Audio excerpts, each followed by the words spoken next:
Hi friends, എല്ലാവർക്കും പുതിയൊരു വീഡിയോയിലേക്ക് സ്വാഗതം. അവലുപ്പുമാവ് അല്ലെങ്കിൽ പോഹ എങ്ങനെ ചെയ്യുന്നത് കണ്ടാലോ? അതിന് വേണ്ടുന്ന ഇൻഗ്രീഡിയൻസ് ഇവയൊക്കെയാണ്. ഒരു പാത്രം അടുപ്പത്തേക്ക് വെച്ച് എണ്ണയൊഴിച്ച് കപ്പലണ്ടിയിട്ട് നല്ലതുപോലെ നമുക്കതിനെ ഒന്ന് വറുത്തെടുക്കാം. പച്ചക്കപ്പലണ്ടിയാണ് എടുത്തിരിക്കുന്നത്, അതുകൊണ്ട് അതിനെ നന്നായിട്ട് വറുത്ത് അത് എണ്ണയിൽ നിന്നും കോരി മാറ്റാവുന്നതാണ്. എന്നിട്ട് അതേ എണ്ണയിൽ തന്നെ കടുകിട്ട് പൊട്ടിച്ച് പച്ചമുളകും ജീരകവും ഇട്ട് കൊടുത്തതിന് ശേഷം സവാളയും കൂടി ഇട്ട് നന്നായിട്ടൊന്ന് വഴറ്റിയെടുക്കാം.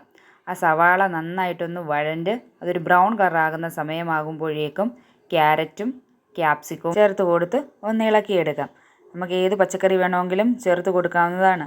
എന്നിട്ട് ഇതിന് ആവശ്യമായ ഉപ്പും കൂടെ ചേർത്ത് നന്നായിട്ടൊന്ന് മിക്സ് ചെയ്തതിന് ശേഷം ആ ക്യാരറ്റിൻ്റെയും ക്യാപ്സിക്കത്തിൻ്റെയും പച്ചമണം മാറുന്നത് വരെ ഒന്ന് വഴറ്റി കൊടുക്കാം.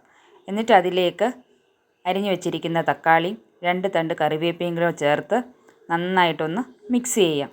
അതിനുശേഷം അല്പം മഞ്ഞൾപ്പൊടിയും കൂടെ ചേർത്ത് കൊടുത്ത് നന്നായി മിക്സ് ചെയ്തിട്ട് അതിലേക്ക് അവലും കൂടെ ചേർത്ത് കൊടുത്ത് നമുക്കൊന്ന് യോജിപ്പിച്ചെടുക്കാം. ഞാനിവിടെ വളരെ കനം കുറഞ്ഞ വെളുത്ത അവലാണ് എടുത്തിരിക്കുന്നത്.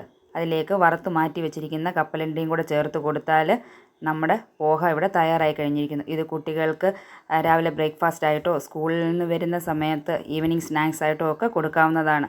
എല്ലാവരും ട്രൈ ചെയ്ത് നോക്കണേ. ഇഷ്ടമായെങ്കിൽ ലൈക്കും ഷെയറും സബ്സ്ക്രൈബും ചെയ്ത് സപ്പോർട്ട് ചെയ്യാൻ മറക്കല്ലേ. താങ്ക്